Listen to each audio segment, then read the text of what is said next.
hurricane-force wind was sweeping across the island of Sodor. Thomas, Percy and Toby listened anxiously as it howled around their shed. It rattled the windows and moaned on the roof. It was even strong enough to shake the heavy wooden doors. Thomas, Percy and Toby did not get very much sleep that night.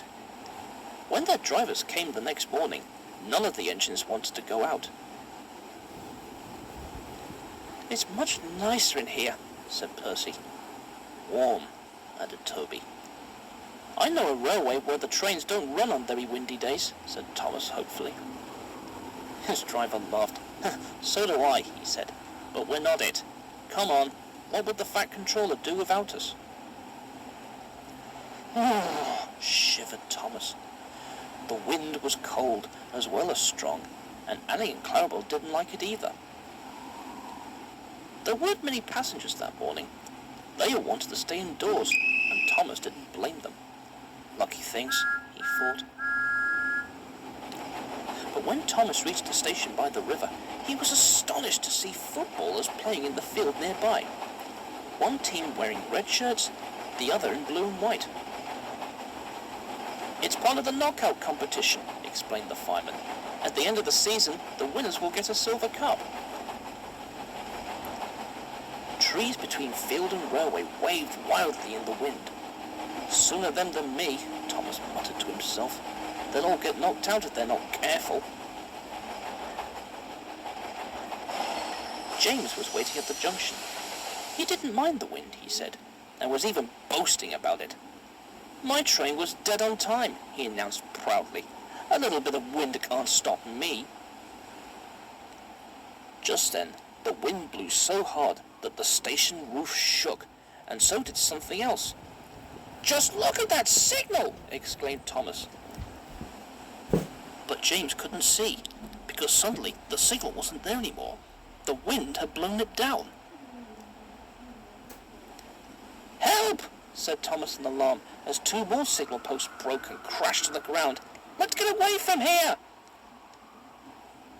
The fireman hurried to the signal box to find out what they should do. "We can't move without the signals," explained the driver. "How do we know if it's safe?" "Well, it's not safe here either," snorted James.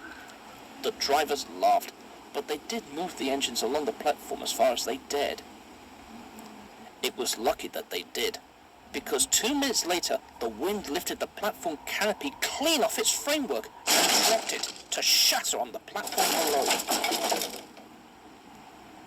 No one was hurt as the canopy crashed down, but Annie and Clarabel were very badly frightened, and some splinters of wood scratched Clarabel's paint.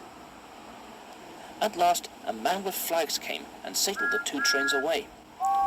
James wasn't boasting about being dead on time anymore. He was only too glad to get away. Thomas reached the station by the river and stopped for a drink. The fireman had a job to put the pipe in Thomas's tank because the wind kept trying to blow it away. They were ready at last. "Come along and let's get home. Oh, come along and let's get home," Thomas puffed to Annie and Clarabel. They came as quickly as they could. By the time they reached the curve near the football ground, they were going well. The footballs were still playing. Thomas was amazed. They were halfway round the curve when suddenly there was a jerk, and the guard's emergency brakes went hard on. "Oh!" groaned Thomas. "What's the matter now?"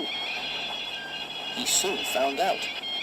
Suddenly, lying across the line in front of him, he saw an enormous tree where the wind had left it. Thomas stopped just in time. "Good gracious!" he exclaimed. "I couldn't see that. So how did the guard know about it?" His driver looked back. Running towards them, waving their red jerseys, were 3 footballers, followed by the guard, who was waving a red flag and blowing his whistle. "Thank goodness you stopped," panted the footballers when they arrived. "We thought we were too late." "It was a near thing," said the driver.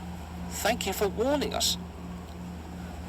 The driver took Thomas back to the station by the river, and Bertie came for his passengers. Thomas had to spend a cold night there, because he could go no further until the line was clear.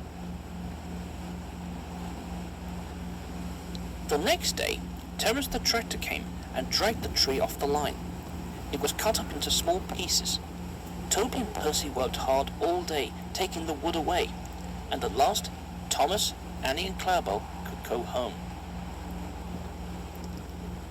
A week later, there was a party at the station by the river. All the engines were there, and the Fat Controller gave the footballers a framed certificate to remind them of the day they saved the train.